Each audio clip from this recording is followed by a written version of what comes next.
صلی علیک الرحمن. میں عجیب بات آپ کو سناؤں کہ ایک دفعہ ہم حرم شریف میں بیٹھے ہوئے تھے. مفتی محمود رحمۃ اللہ علیہ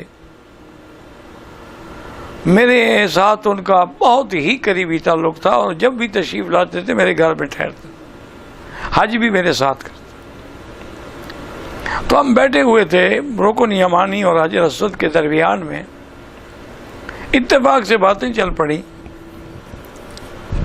تو مفتی صاحب نے کہا کہ مکی صاحب، میں اللہ کے آگے بڑا روتا تھا، گڑ گڑاتا تھا، تہجد میں بھی روتا تھا کہ یا اللہ، میں ایک قرآن و حدیث پڑھانے والا بندہ، ساری زندگی جس نے حدیث پڑھائی ہو، ساری زندگی جس نے فقہ پہ کام کیا ہو، میرے کس گناہ کی سزا ہے کہ میں اسمبلی میں آ گیا؟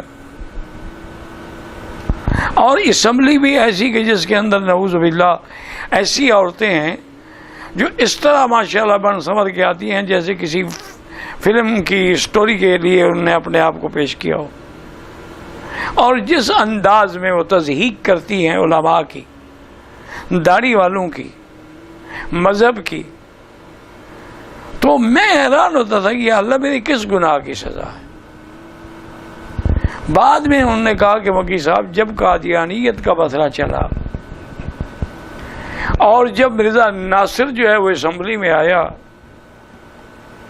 اور الحمدللہ اللہ تعالی نے اہل سنت والجماعت کی طرف سے مجھے یہ بندگی و اعزاز بخشا.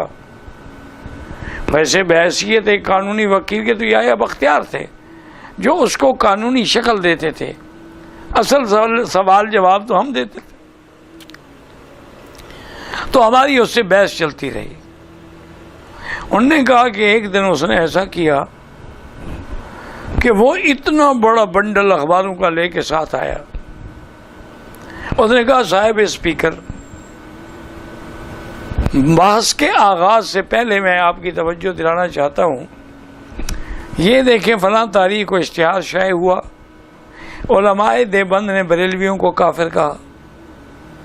یہ فلاں تاریخ کو اشتہار شائع ہوا، بریلویوں نے علماء دیوبند کو کافر کہا. یہ فلاں تاریخ کو اشتہار شائع ہوا، اہل حدیث نے علماء احناف کو کافر کہا. اور یہ اس طرح اس نے سارے وہ اشتہارات جو تھے وہ پیش کیے.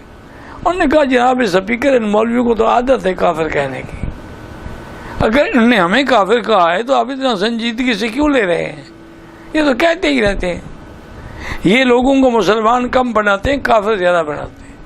انہوں نے کہا اس نے ایسی یعنی مغز تقریر کی کہ اسمبلی اس سے بڑی متاثر ہوئی، اور سب کی نظریں اب مجھ پہ لگی ہوئی تھی کہ مفتی صاحب اس کا کیا جواب دیتے ہیں. یہ حقیقت ہے، اب حقیقت سے تو انکار نہیں کیا جا سکتا. تو میں جب جواب کے لیے کھڑا ہوا تو میں نے کہا صاحب اسپیکر، مرزا ناصر نے جو کچھ پیش کیا بالکل ٹھیک ہے، میں مانتا ہوں، میں تسلیم کرتا ہوں.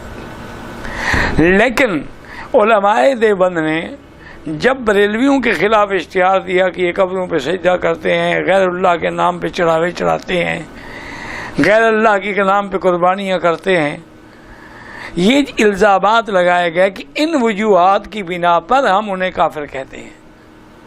تو فوراً بریلوی علماء کے بڑے بڑے جو علماء تھے انہوں نے جواب دیا کہ جناب ان چیزوں کو ہم بھی شرک سمجھتے ہیں، اگر ہمارے لوگ کرتے ہیں وہ کرتے ہیں جو جائز ہیں، تو ہم تو ان چیزوں کو نہیں مانتے. تو جب انہوں نے وجوہ کفر کا انکار کر دیا تو کافر نہ رہے.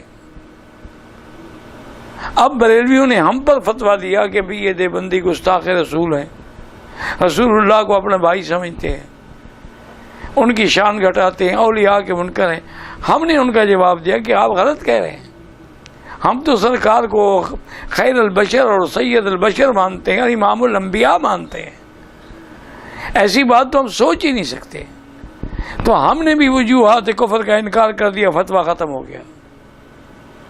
مرزا صاحب، آپ پر جو کفر کا فتویٰ لگا ہے کہ آپ نے مہدویت کا، آپ نے نبوت کا دعویٰ کیا، آپ بھی وجوہ کفر کا انکار کر دیں، ہم فتویٰ واپس لے لیتے. آپ کہہ دیں کہ نہیں جی نہیں، مرزا صاحب تو نبی نہیں ہیں، بات ختم ہو گئی. تو کہتے ہیں کہ اس دن مجھے یہ خیال آیا، پھر فیصلہ بھی الحمدللہ ہمارے حق میں ہوا کہ اللہ نے شاید مجھے اسمبلی میں اسی لیے بھیجا تھا، کیونکہ میں عطا اللہ شاہ بخاری سے کوئی بڑا لیڈر نہیں تھا.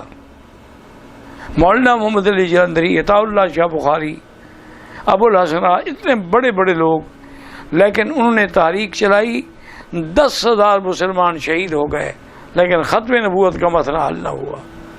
اور ہمارے دور میں کسی کو تھپڑ بھی نہیں لگا اور ختم نبوت کا مسئلہ حل ہو گیا.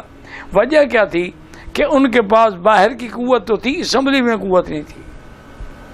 اب ہمارے پاس اندر بھی قوت تھی، باہر بھی قوت تھی، اس لیے ہم اس مسئلے میں کامیاب ہوئے.